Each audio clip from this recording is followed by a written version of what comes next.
On dit quoi? On dit quoi? J'espère que vous allez bien, my loves. Je suis ravie de vous retrouver pour une vidéo qui va être un peu plus chill, un peu plus blabla, on va dire. J'ai reçu, quand j'ai fait ma vidéo où je vous demandais ce que vous vouliez voir, il y a une de vos suggestions qui a été beaucoup votée en termes de like de la suggestion. C'était... Je vais vous dire exactement ce que c'était, c'est le titre de cette vidéo de toutes les façons.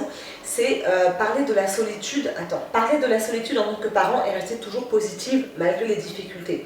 Alors, je vais vous faire pas mal de séries de vidéos comme ça cette année sur des thématiques qui sortent un petit peu de ce que j'ai l'habitude de faire, c'est-à-dire ça va sortir du cheveu et de la beauté. On va vraiment parler de plein de sujets que vous m'avez suggérés là. Donc ce sera des vidéos comme ça, où face cam, enfin clairement, où je suis assise et où je vous donne mes astuces, mes trucs et astuces à moi. Alors dans ta question, je ne sais pas exactement si tu voulais dire en tant que parent solo ou pas, mais du coup vu que tu me poses la question à moi et que je suis un parent qui élève seul son enfant, je mets toujours des guillemets et je mets toujours un gros disclaimer. Ma fille et moi, on habite seuls, mais ma fille, son père et moi, on est une entité, on est une famille. C'est-à-dire qu'il est présent dans la famille, dans les décisions qui concernent ma fille, etc. Oups là, mais dis donc là, qui concernent ma fille, etc. Donc je suis parent solo au quotidien, dans ce que vous voyez, dans ce que je vous montre, etc.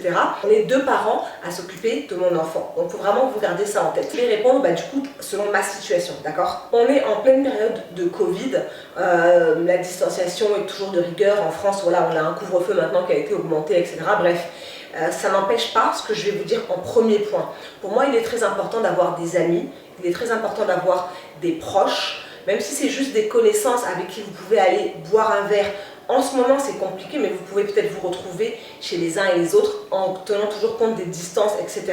Mais voilà, vous pouvez faire des apéros à distance, on a vu ça pendant le premier confinement, vous pouvez vous appeler, vous faire des visios. C'est important de ne pas rester seul en tant que parent, c'est important d'avoir des gens autour de soi. Ça peut être la famille, moi je sais que mes parents et moi on s'appelle tous les 2-3 jours peut-être, on se parle au téléphone, etc. Donc c'est extrêmement important de ne pas rester seul, de ne pas rester isolé, c'est-à-dire genre juste vous et votre enfant ou vous et vos enfants. C'est important de fréquenter d'autres personnes.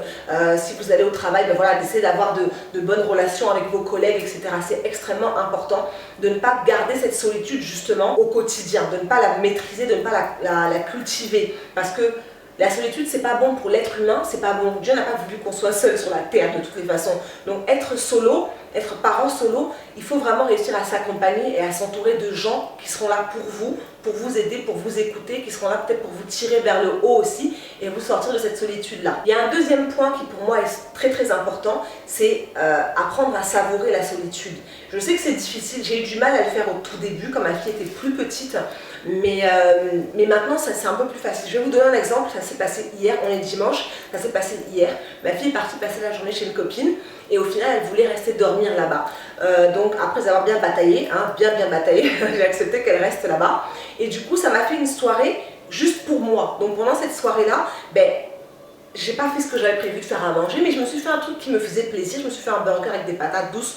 J'ai fait, celles qui me suivent sur Instagram, vous avez vu, je vous ai mis la recette de mon carrot cake. Je me suis fait, voilà, je me suis posée devant une série, j'ai regardé la télé, j'ai regardé des films. J'ai juste profité en fait de ce moment où j'avais pas besoin d'être la maman de quelqu'un, où j'avais pas à me dire je vais préparer un repas, un truc, etc. On doit manger à telle heure. J'étais complètement libre en fait et j'ai profité de cette petite période-là, de ce petit moment-là, juste pour moi. Une fois que j'ai fini de faire à manger, j'ai fait ma petite vaisselle et je suis venue me poser devant la télévision. Voilà, c'était juste un moment que Dieu m'a donné, qui n'était pas du tout prévu en fait à la base. J'avais prévu de faire des rouleaux de printemps, c'est super long à faire en termes de préparation. Ça m'aurait pris peut-être 1 heure et demie. Là, en une demi-heure, mon repas était prêt. Je me suis posée, j'ai regardé 2 épisodes de ma série, j'ai regardé un film et j'ai juste profité de ne rien faire et juste d'être moi toute seule en fait. Et il faut savoir profiter de ces moments-là parce que la solitude, c'est vrai que ça peut être pesant, au quotidien c'est pesant, être seul au quotidien c'est pesant, mais il faut savoir se donner des moments où on aime être juste soi, sans avoir de maman si, maman ça, maman si, maman ça, maman si, parce que c'est beaucoup de responsabilité d'être parent, que vous soyez papa ou que vous soyez maman, c'est extrêmement important de savoir apprécier quelques moments de solitude. Bon, du coup, j'avais mis la ring light parce que j'ai perdu en luminosité, genre en 2 secondes. Le temps où je regarde mes notes et que je relève la tête, j'ai perdu en luminosité, donc du coup, j'avais mis la ring light. Donc, point suivant, il faut savoir demander de l'aide. Il ne faut pas hésiter à demander de l'aide quand vous vous sentez dépassé. C'est quelque chose que j'ai énormément de mal à faire jusqu'à aujourd'hui, j'ai énormément de mal à le faire. Mais si vous êtes... si vous vous sentez, comment est-ce que je peux dire ça, oppressé justement par le fait d'être seul constamment, il ne faut pas hésiter à aller en parler. Il y a des spécialistes qui sont faits pour ça. Moi j'ai la foi en Dieu. Donc mon spécialiste c'est Dieu. Quand je suis vraiment dépassée, de toute façon tous les jours je parle à Dieu, mais quand je suis vraiment dépassée, je me mets à genoux, je prie seulement en fait. J'extériorise ce qui est à l'intérieur. Mais il y a des gens qui ne croient pas, qui n'ont pas la foi, qui ne savent pas ce que c'est que de prier, etc. Il y a des spécialistes qui existent, il y a des gens qui ont fait des études pour vous écouter, pour vous guider, peut-être pour vous aider à enlever ce poids de vos épaules. Donc il ne faut pas hésiter à demander de l'aide. Et si ce n'est pas un spécialiste, n'hésitez pas à demander de l'aide même à une amie, ou même à un frère de votre église, ou à une soeur de votre église. En fait, il ne faut pas hésiter à demander de l'aide en disant, ben voilà, là j'ai les enfants, est-ce que tu peux me les garder pendant 1 heure ou 2 heures? J'ai vraiment besoin de souffler, j'ai vraiment besoin juste de plus entendre de bruit. Ce sont tes enfants, c'est ta chair, c'est ton sang, mais tu as le droit aussi de ne pas avoir envie de les entendre, juste temporairement. C'est-à-dire que tu as envie que la maison soit calme pour pouvoir être toi avec tes pensées. C'est normal, c'est quelque chose qui est légitime. Après, il ne faut pas aller jeter tes enfants dehors, hein. On n'est pas dans ça. Mais tu as le droit de demander de l'aide à quelqu'un pour que cette personne puisse te soulager temporairement. Il ne faut vraiment pas hésiter à le faire parce que parfois la solitude, ça peut être tellement pesant qu'on ne voit plus que ça. On ne pense plus qu'à ça en fait. Et donc il faut savoir tendre la main et demander à autrui, tout simplement. Ici en Occident, c'est plus difficile. Je sais que chez nous, quel que soit le pays en Afrique, si je me trompe, dites-le moi, mais dans beaucoup de pays en Afrique, t'as pas ce problème-là en fait. Tu peux laisser ton enfant ou tes enfants au frère de ton tonton, de la cousine, de la nièce, de la camarade, de un. Toi-même, tu sais. Donc, on n'a pas cette facilité-là ici en Occident. C'est plus difficile, mais il ne faut pas hésiter à demander de l'aide malgré tout. Même si ce n'est pas les mêmes codes que ceux qu'on a chez nous en Afrique, il ne faut pas hésiter à demander de l'aide. Il ne faut pas rester seul et se renfermer dans sa solitude parce que la solitude, c'est comme un cancer qui vous ronge, sincèrement. 4e point, il faut penser. Essayez au maximum, en tous les cas, de prendre soin de son corps. C'est extrêmement important de prendre soin de votre corps. Moi, je suis quelqu'un, j'aime la jouabilité. Vraiment, c'est depuis toute petite, depuis très jeune, j'aime me pouponner, j'aime me maquiller, même pour rester à la maison. J'ai plein d'amis qui ne comprenaient pas, en fait. Des fois, je restais à la maison et je me maquillais. Mais en fait, c'est pour moi, je me sens bien. Je passe devant le miroir, je me dis... Oui, aujourd'hui, madame, oui, je vous valide. Ça fait du bien, en fait, de prendre soin de soi. En ce moment, on ne peut pas aller dans des spas, se faire des massages, etc. Mais vous pouvez quand même, il y a des esthéticiennes qui sont ouvertes avec le masque, etc. Vous avez la possibilité de prendre des rendez-vous pour faire des choses. Ou même sortir pour juste marcher un petit peu. Ou alors, je ne sais pas moi, vous faire couler un bain si vous avez une baignoire ou vous faire une longue douche. La dernière fois, j'ai pris une douche. Je crois que je suis restée sous l'eau qui coulait pendant au moins un quart d'heure. Un quart d'heure avec la montre en main, c'est énormément long, mais ça m'a fait du bien et j'avais pas envie de sortir en fait. Et je me suis dit oui, c'est un petit moment pour moi, voilà, c'est pour moi. C'est pas tous les jours, d'habitude ma douche elle dure quoi, 5 minutes, 6 grand maximum, mais là je suis restée pendant un quart d'heure. J'aurais pu faire couler un bain en fait, mais j'ai décidé de prendre cette douche là pour moi. Donc il faut prendre soin de votre corps. N'hésitez pas à changer de coiffure, à vous maquiller ou je sais pas, à vous faire les ongles. Moi je kiffe faire les ongles, ma fille et moi on se fait les ongles. J'ai appris à ma fille à se faire les ongles depuis qu'elle est très petite, vraiment petite. On est allé avoir des accords avec son père.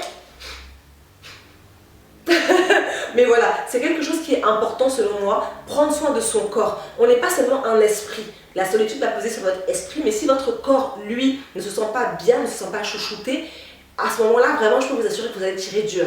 Parce que si l'esprit et le corps, eux, les deux ne sont pas en paix, c'est très compliqué. Donc allez courir si vous aimez courir. Mettez votre tapis de sport si vous aimez faire du sport et faites un peu de fitness devant YouTube, etc. Il y a la possibilité maintenant. Mais faites quelque chose qui va faire que votre corps se sente bien. Alors, dernier point, et on va s'arrêter là pour aujourd'hui. Je vais vraiment vous inviter à faire preuve d'auto-empathie en cas d'erreur avec vos enfants. Je vous explique. Récemment, c'était avant la fin de l'année, là, avant qu'on parte pour Noël, ma fille m'a fait une petite remarque qui m'a piqué. Ça m'a piqué. C'était vraiment rien. Sincèrement, c'était rien. Elle m'a dit, oui, parce qu'elle fait attention à ce qu'elle mange, etc. Elle m'a dit, oui, mais ici à la maison, on mange plus gras que chez papa. C'est rien, tu vois ce que je veux dire? Mais ça m'a piqué, sincèrement. Parce qu'en fait, moi, dans ma conception de maman, je me suis toujours dit, je vais lui faire plaisir. Je vais toujours acheter des petits gâteaux, des machins, etc. pour lui faire plaisir, parce que je veux lui faire plaisir. Mais sauf qu'en fait, il y il y a une conséquence derrière, il y a un coût derrière, il y a une prise de poids, ou alors le fait qu'elle se sente pas bien dans son corps parce que elle mange trop sucré, ou etc., ou trop gras. Et en fait, ça m'a pioncé pendant 3 bonnes semaines.